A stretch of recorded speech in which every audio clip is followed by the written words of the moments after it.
Alors j'ai vu Nosferatu 2024 de Robert Eggers. Hein? Beau mais Osef. Ce qui est d'ailleurs ma sensation habituelle quand je vois un film de Robert Eggers. Parce que pour le coup, j'ai vu tous ces films. The Witch par exemple. Alors The Witch, je l'avais déjà vu, mais je m'en souvenais plus que je l'avais vu, et je l'ai revu. Puis je me suis dit, mais je l'ai déjà vu. C'est pas bon signe, hein, quand je suis obligé de voir un film 2 fois pour m'apercevoir que j'ai déjà vu une première fois. On est sur un truc, tu vois, tu sens que... The Northman.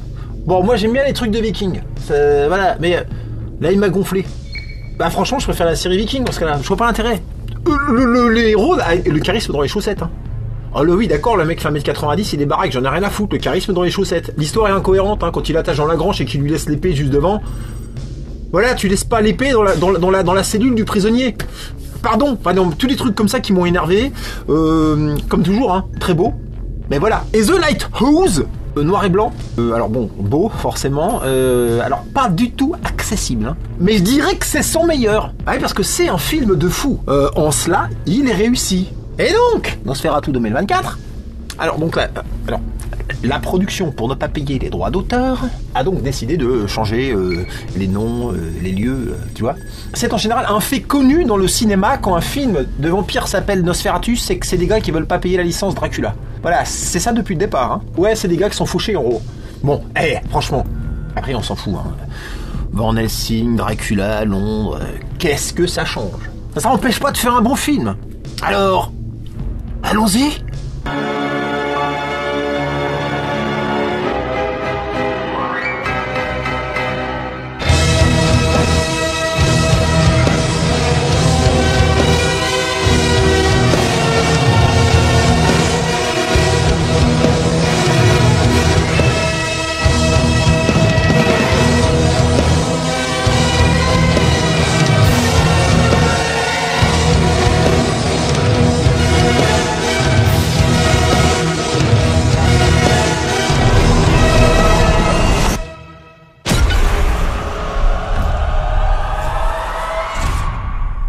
Et donc, pour critiquer, évaluer ce Nosferatu, je vais faire un truc tout bête.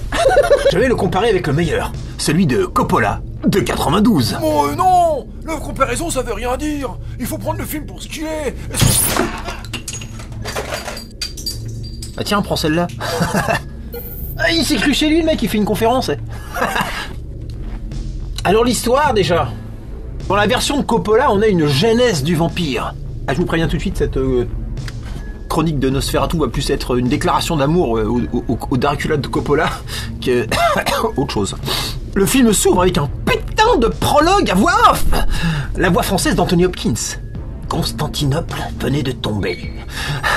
Ouais, j'en peux plus, moi, dire, je le regarde même pas en anglais, parce que j'aime trop les voix françaises. Non mais ça déboîte, j'adore les prologues. Pardon, tu te souviens du Seigneur des Anneaux, ça commence comment? Voilà, ça s'ouvre avec un prologue de Galadriel qui nous met dans le bain. Ça les fonce à mort. Tout commença quand les grands anneaux furent forgés. Ça donne pas envie de le revoir? Bah oui, le Dune de David Lynch. Pareil, l'ouverture avec la princesse. Désolé, collector. Ça défonce. Mais non, mais il y a un côté livre-film, tu vois. Ça raconte comme ça en te montrant des trucs. C'est peut-être le futur du cinéma, faudra peut-être faire un entre-deux. Hein. Je lance un truc au mec d'Hollywood là, peut-être. Pensez-y. Hein. Donc, Coppola a inventé une origin story à partir de la véritable histoire qui a vraiment de Vlad Tepes, qui est un prince roumain qui a vraiment existé, qui était un chef de guerre plutôt sanguinaire. Hein, il empalait ses adversaires. Vlad l'empaleur. Hein. Ouais, le mec a inventé la broche à kebab. Ouais. Ah, bah si, c'est de là que ça vient. Si, parce qu'il empalait des Turcs. Bah ça les a marqués, les mecs, donc voilà, c'est... Si, je te le dis, c'est de la vraie histoire, ça, tu vois. Avec Butch, tout de suite. Cette idée d'utiliser Vlad Tepes m'a semblé tellement crédible depuis toujours que j'ai toujours pensé qu'elle était dans le livre. C'est pas le cas. Bon. Autre chose, Coppola rajoute Mina. Oh, c'est pas un détail, ça. Réincarnation sporadique, inexplicable, de la fiancé suicidé du prince des ténèbres. Et donc, dès le départ, l'enjeu de Dracula, ce n'est pas le sang ou l'immortalité en tant que telle, c'est l'amour. Putain, c'est une histoire d'amour en fait. C'est Dracula, il est amoureux.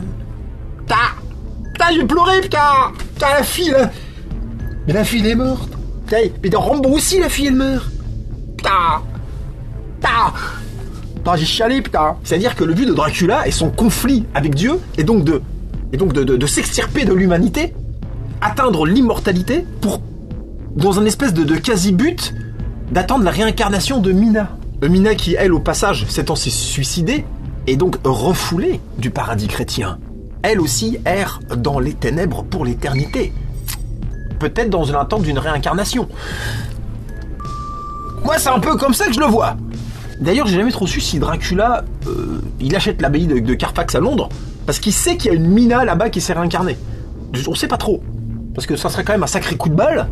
Ouais, non, mais que comme par hasard, le mec qui vient lui vendre le bordel, c'est Keanu Reeves, qui est fiancé avec une nana, que le médaillon, que la photo, puis c'est pile la même, puis l'autre il fait oh merde, putain, coup de balle, j'ai acheté là, il y a la nana à côté. Bon, voilà, c'est... Non mais c'est un peu flou, je reconnais, même la version de Coppola, c'est un peu flou là-dessus, j'ai jamais trop... Oui, bon, dans ce Nosferatu de 2024, comparé... là, cette fois, c'est plutôt la fille qui est active. Elle est un moteur de l'histoire. C'est bien elle qui génère, alimente, voire attire le monstre à elle. Bon, alors Girl Power, oui, ça y ressemble un peu, c'est vrai. Et c'est donc Anna, ou Nicole, je ne sais plus, de toute façon j'ai oublié son prénom, c'est la fille de Johnny Depp, qui est connectée au monde des spectres. C'est une espèce de médium qui s'ignore, et qui va, à travers ses rêves nocturnes, rencontrer, sceller une sorte de fiançailles, de Pax peut-être, oui, avec Nosferatu, qui se réveille 4 ans plus tard, en Transylvanie. Alors pourquoi 4 ans plus tard on ne sait pas. Surtout qu'en plus il avait l'air d'être déjà actif. On va découvrir par la suite qu'il y en a d'autres, des vampires dans la région. Donc il la connaît. Ils sont connectés, hein, elle le connaît. Ils s'aiment, alors je ne sais pas en fait. Ils veulent fusionner leur âme, je sais pas trop bité, tu vois. Pour... on est dans le flou. Ouais, non mais là aussi on est dans le flou, hein, comme pour... voilà. Enfin bon, par là, non mais quand même parce que... Non, parce que attends, il y en a une qui est belle... et qui est l'autre qui est moche, qui est tout dégueu quand même. Enfin, genre, le couple, c'est quand même pas le... Toi, à tourner manège, normalement, ça marche pas. Non, mais parce que, regarde, oui, mais dans le Coppola, Gary Oldman, il faisait un effort. D'accord ? Il soignait son apparence. Il était beau gosse. Oui, non. Donc, ce nouveau Nosferatu va se concentrer sur Svetlana. Sur... je dis quoi ? Comment ça... Je sais plus, je m'en fous. Je m'en fous. J'entends pas. Un ouragan. Va donc se concentrer sur Svetlana et ses fièvres du samedi soir, ses crises d'exorcisme et autres positions de Pilate. Du coup, moi j'ai plus vu un Conjuring. Ouais, avec option vampire. Oui, tiens, là-bas, regarde. Il arrive, t'as vu ? Bon. Alors, adapter le roman de Bram Stoker... c'est pas facile, il y a beaucoup de trucs, c'est comme Le Seigneur des Anneaux, tous ces livres qui sont bourrés de machins, les bouquins de Frank Herbert, tout ça. Et là où on sent que Coppola, en 92, il a dû zapper, condenser, réagencer les événements pour que son film ne dure pas 3h30, en gros. Il va accélérer certaines choses, comme le voyage en bateau. Dans la version de 2024, qui dure pourtant... pareil, 2h15, les deux ils durent pareil. Là, le réal, le Robert Egger, il prend son temps, quoi. Ah, j'ai trouvé des longueurs. Juste pour la contemplation, je suis pas contre, c'est vrai que c'était beau. C'est-à-dire des plans qui mettent l'ambiance, mais qui racontent pas force, enfin qui mettent le temps pour raconter un petit truc. Enfin, tu vois, c'est... Non mais comment il a pu faire comment il a pu raconter autant en prenant son temps et sur la même durée? Pour moi, c'est simple, c'est qu'il y a moins de choses en fait, simplement. Au niveau de l'aspect du vampire. Ça par contre, ça pêche, hein, je suis désolé. Hein. Ouais mais regarde le Dracula de Coppola, il switch d'apparence au moins 8 fois dans le film. Ouais, c'est top stylé, attends. Il se transforme au gré des circonstances. Toi, tantôt vieux, tantôt beau gosse, tantôt loup-garou, tantôt gros vampire dégueu. Les maquillages de Gary Oldman, il reste encore aujourd'hui crédible et impressionnant, hein, je trouve. Hein. Franchement, ça a pas vieilli. Hein. Alors que le charisme de 2024 Nosferatu, c'est bof, je suis désolé. Oui, ça se veut simplifié, presque réaliste. Et ils ont sorti un Romano à moustache lambda, hein, avec une voix caricaturale, trop mixée. Bah, ils en font de trop, les mecs. Eh, on est à ça du ridicule, hein. Moi, je suis désolé, ça m'a sorti. La voix, c'était trop. It is a black omen to journey in poor health. You will remain and well rest yourself. Eh, le cast, j'ai pas compris. Ils ont pris Bill Skarsgård.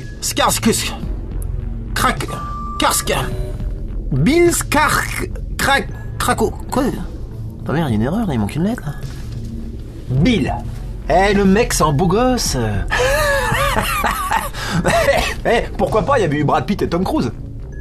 Ah, bah oui, mais non, mais... Ils l'ont amochi. On le reconnaît même pas d'ailleurs. Pour, au final, faire un truc moins bien que Gary Oldman. Désolé. Un point pour Coppola, hein. Toujours dans l'ombre, comme ça, on le voit jamais vraiment. C'est un choix, hein, je suis pas contre. Mais bon, si on le voit jamais vraiment, pourquoi gâcher du pognon à se payer un des 4 frères Starkey Hutch, peut-être? Non, c'est quoi ce nom, putain? Non mais il est suédois ou quoi? Ah oui. Ah oui, bon. Alors les décors, évidemment, le Coppola, là c'est son point faible, parce qu'ils ont fait le choix de le tourner 100% en studio, et ça sent les décors cheap à des moments. Ça sent les décors cheap un peu souvent. J'avoue. Ouais, mais c'est pas grave, nous ce qu'on veut c'est une histoire. Tu vois, des belles images de Londres. Eh ben tu vas sur Google, tu fais Google Images Londres, tu m'emmerdes pas, tu auras des belles images. Oh. Alors effectivement, Robert Eggers, là, il a comme l'avantage de faire des plus beaux décors, avec plus de scènes en vrai décor, notamment le château des Corvins. Ouais, ça faisait longtemps que je pensais qu'un jour il ferait office de... Voilà, probablement le plus emblématique des châteaux de la région, même si ce n'est pas celui de Vlad Tepes. Non, mais c'est le plus beau. Donc en même temps... C'est une manière de filmer à Robert Eggers, là. Tu sais, avec toujours, tu sais, c'est beaucoup de filtres. Tu sais, un étalonnage bleuté... tu vois, regarde le château, voilà. Je te dis ça, c'est un vrai château. Bah, vrai château ou image de synthèse, tu saurais pas dire, en fait. Et c'est un vrai, en fait. Puis oui, et puis désolé, parce qu'on parle de trucs de studio de Coppola, mais bon, regarde le château du Dracula de Coppola. Alors c'est un faux château, c'est du matte painting, mais il défonce ce château. Il défonce plus qu'une vraie prise de vue du château des Corvins avec un filtre bleuté. Pardon, voilà. On est dans le fantastique, là, il se passe un truc. Ouais, donc voilà, je dirais que le nouveau Nosferatu, c'est on pourrait dire le point fort. On va dire les décors en extérieur, puis les costumes, les trucs avec les ombres dans les rideaux. Oui, la mort à la fin. Ouais. Non, c'est pas dégueu, non, non, c'est pas un film qui est raté surtout quand même, attention. Mais bon. Et alors étonnant, parce que là je suis sur les décors, je parle de il faut savoir qu'en fait les deux films ont coûté 50 millions tous les deux. Alors je sais pas si c'est le fait qu'il y en a un qui a payé les droits d'auteur et pas l'autre. Ah putain, les ayants droit ils se rinçaient. Wouhou. Ouais, alors les castings des deux films, franchement il y a du bon et du mauvais dans les deux. En gros ils sont plutôt bons les deux. C'est vrai, il n'y a pas d'acteur vraiment acheté. Oui, la performance ratée de Keanu Reeves dans le Coppola, tout le monde est au courant, je pense. Hein, c'est bon, c'est acté. Hein. Oui, le cast de Bill Scrogneux là, de Nosferatu, bah on se demande pourquoi, puis c'est pas très intéressant, il est pas beau en fait. Même Willem Dafoe, il y a Willem Dafoe là. Ouais, mais il est mal exploité, moi je trouve. Il était mieux dans Aquaman. Si, désolé. Bah oui, mais pour le rôle qu'il joue. Tu vois ce que je veux dire? Je compare pas les rôles. Pour le rôle qu'on lui demande de jouer, il était mieux dans Aquaman. Il était peut-être même un peu plus flippant dans Aquaman même. Pourtant il fait rien. Mais il est flippant quand même. Pas là. Là il a l'air un peu moumou. Willem Dafoe moumou. Non, c'est pas possible. Hein. Non, Willem Dafoe il est flippant même quand il est gentil. Déjà, c'est bon. Il est loin de valoir celui-ci. Moi non, mais je dirais égalité. Sur les castings, y a pas de... Non, quand même, Gary Oldman, il pète la classe, quand même. Puis Anthony Hopkins, j'ai oublié. Si, Anthony Hopkins, lui, il a rien besoin de faire, lui. Hein. Non, Coppola gagne aussi, même au casting, désolé. On peut pas tout mettre sur le dos de Keanu Reeves non plus. Hein. Alors, la musique.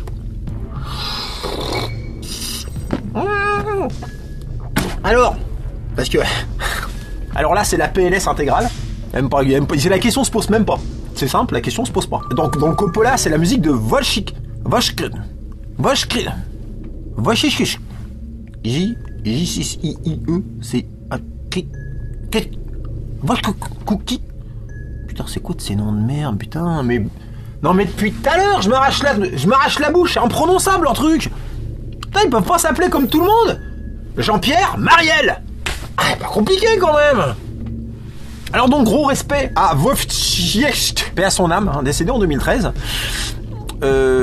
Auteur, j'ai vérifié sur Wikipédia, d'une centaine de bandes originales, hein, parmi lesquelles Le Roi et l'Oiseau, Le Pianiste, La Jeune Fille et la Mort, La 9e Porte. Un tueur. La BO du Coppola est collector. Elle est dans mon top 5 des plus grandes BO de tous les temps.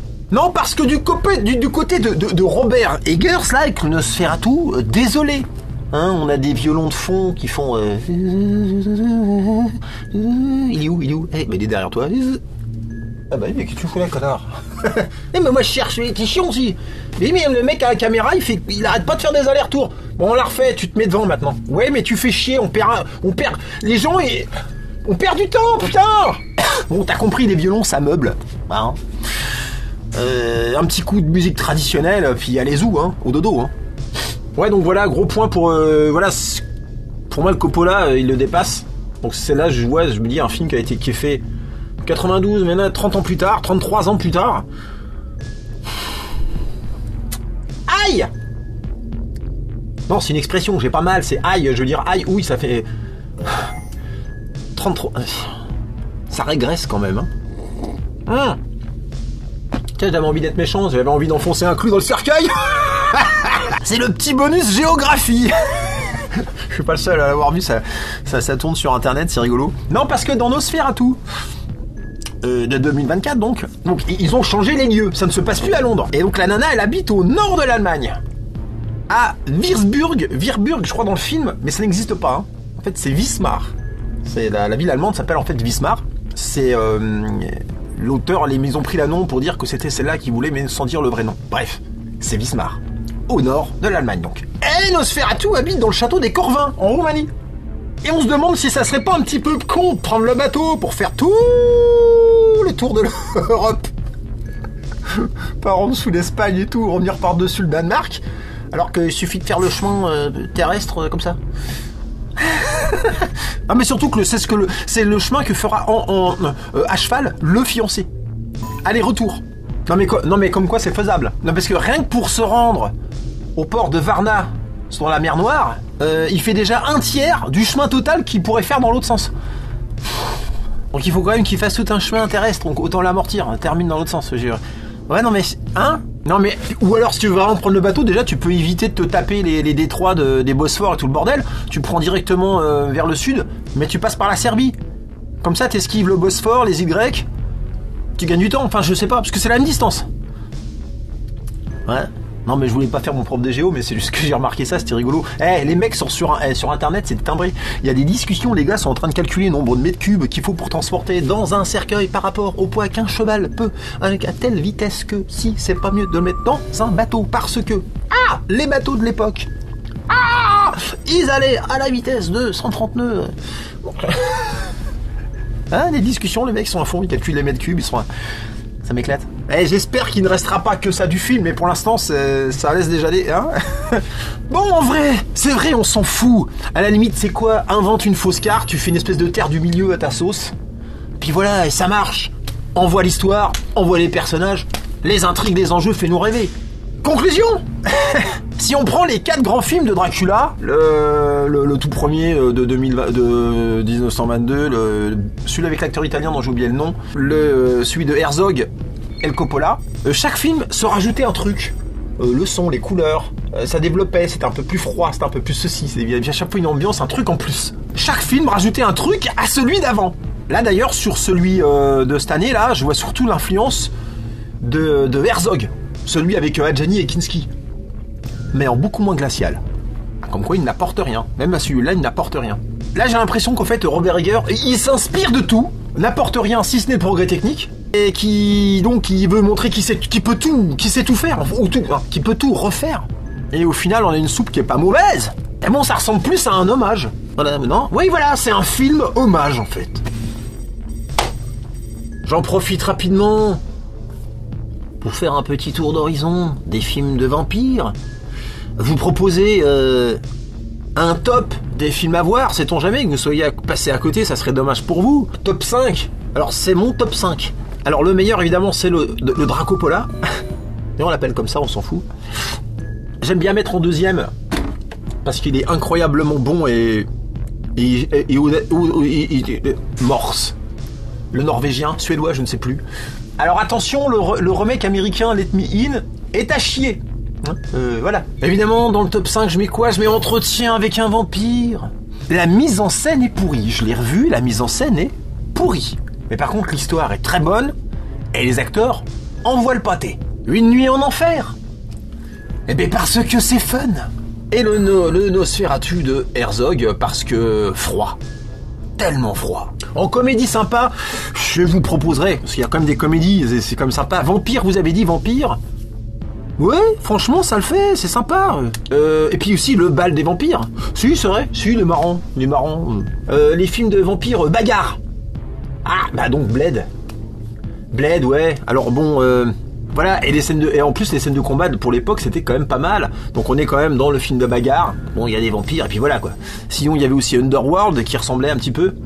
Bon, un peu plus nul et plus jeu vidéo. Puis avec une gonzette. Voilà. Bon. En spécial, en film de vampire, il y avait les Prédateurs.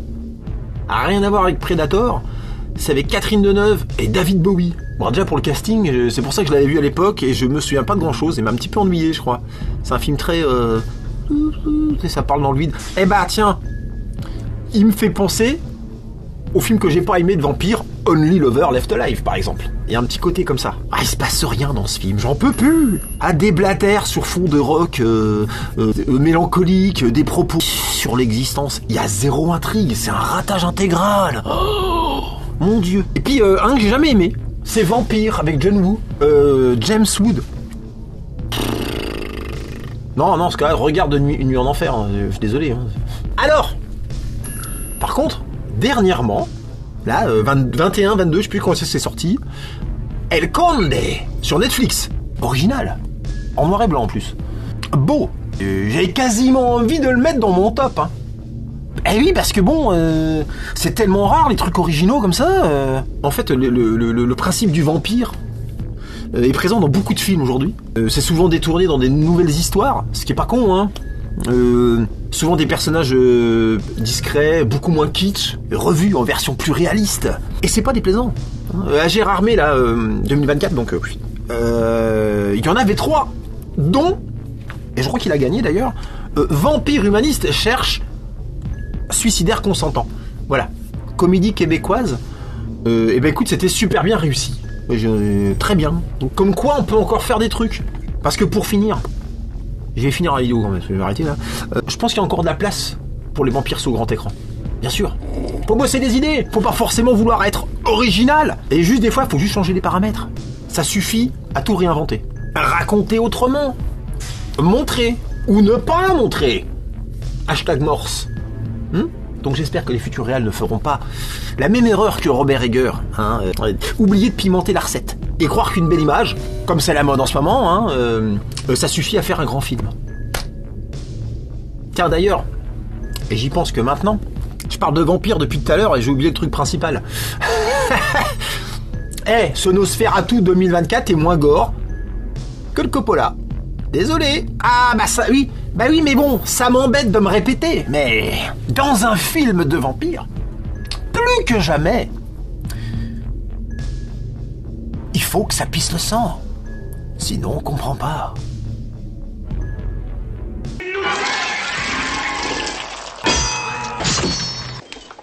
Est-ce qu'elle a beaucoup souffert? Oui, elle a beaucoup souffert, mais on lui a coupé la tête et enfoncé un pieu dans le cœur et on l'a brûlée et elle a enfin trouvé la paix. Docteur,